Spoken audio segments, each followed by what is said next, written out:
आप सभी का एक बार फिर से हमारे YouTube चैनल में स्वागत है।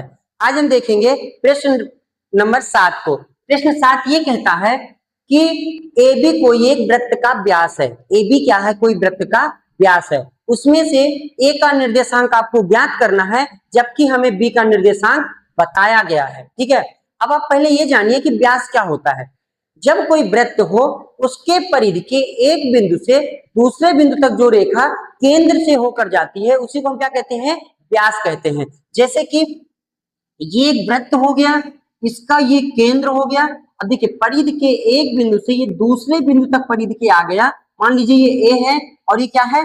बी है, और ये क्या हो गया? आपका केंद्र। तो परिधि के एक बिंदु से दूसरे बिंदु तक केंद्र से होकर जाने वाली रेखा को हम क्या कहते हैं? व्यास कहते हैं। तो हमें यहाँ पे ए के निर्देशांक x1 और y1 को ज्ञात करने के लिए बोला है, जबकि बी का निर्देशांक हमें 1 और 4 यहाँ पे दिया गया। ठीक है, मतलब ए बी जो वृत्त का व्यास था, उसमें से ए का निर्देशांक हमें नहीं पता है, जबकि बी का निर्देशांक हमें पता है। और जो केंद्र का निर्देशांक है वो भी आपको दे दिया गया है। कितना दिया है? 2 और माइनस का 3। मतलब कहने का इसमें से हमें x1 और y1 का मान ज्ञात करना है। ठीक है, तो आप क्या करिए, लिख दीजिए x1 बराबर हमें ज्ञात करना है और y1 बराबर भी हमें ज्ञात करना है। ठीक है, जबकि x2 बराबर आपको b वाले से मिल जाएगा 1 और y2 बराबर मिल जाएगा 4।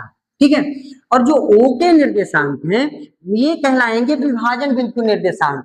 मतलब x बराबर आपको दिया है 2 और y बराबर आपको दिया है माइनस का 3। ठीक है ना। अब आप सब जानते हैं कि यदि ए बी वृत्त का व्यास है और O उसका केंद्र है, तो O को हम कह सकते हैं कि ए बी के मध्य बिंदु में स्थित है। क्यों?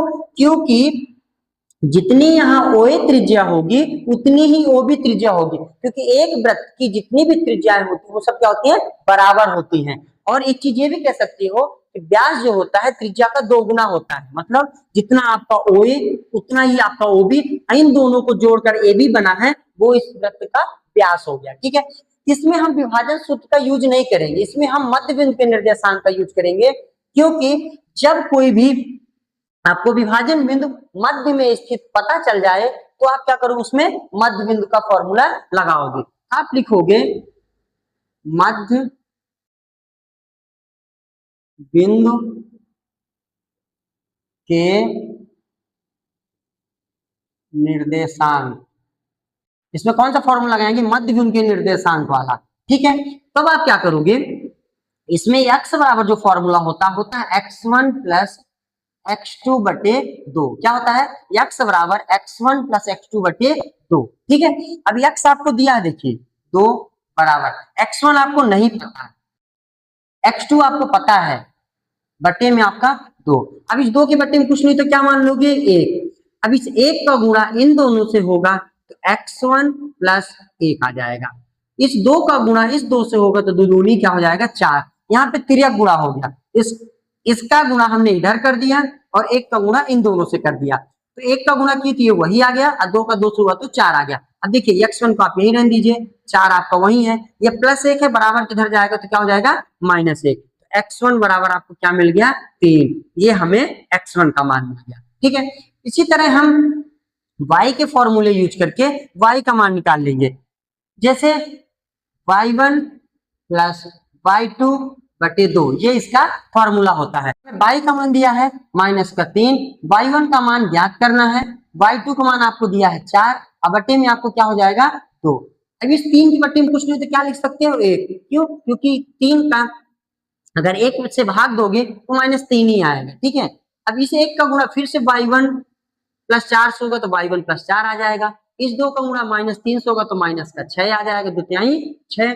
अब y1 आपको वही लिखा रहेगा, -6 देखिए वही लिखा है, ये +4 है, बराबर किधर जाएगा तो क्या हो जाएगा? -4।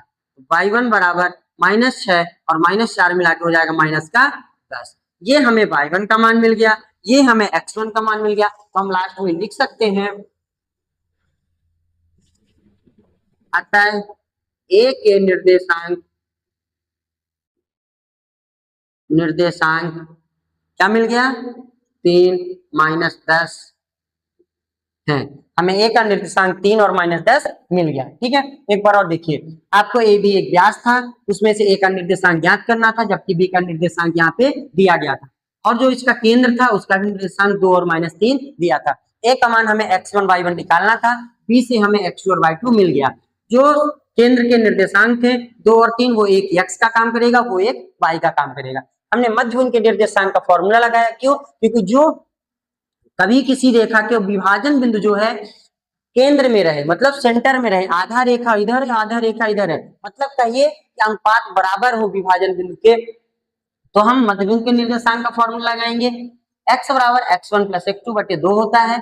x का फॉर्मूला में मान रखे हम 2 बराबर x1 का मान निकालना था, प्लस x2 बराबर 1 था बटे 2, 2 2 का गुणा हुआ 4, 1 का गुणा इधर हुआ तो वही आ गया, प्लस 1 का बराबर उधर गया तो -1 हो गया, 4 में 1 को घटाए तो 3 मिल गया। y बराबर y1 प्लस y2 बटे 2 होता है। आपने क्या किया, y का मान रखा यहाँ पे बराबर y1 प्लस y2 का मान यहाँ रखा। अब 1 का गुणा अगर इन दोनों से हुआ तो वही आ गया, -3 का गुणा 2 से हुआ तो -6, ये +4 है, बराबर उधर गया तो -4 हो गया, -6 और -4 -10 हो गया। जो x1 और y1 आया यही ए के निर्देशांक है, हमने लिख दिया ए के निर्देशांक बराबर 3 और -10 है।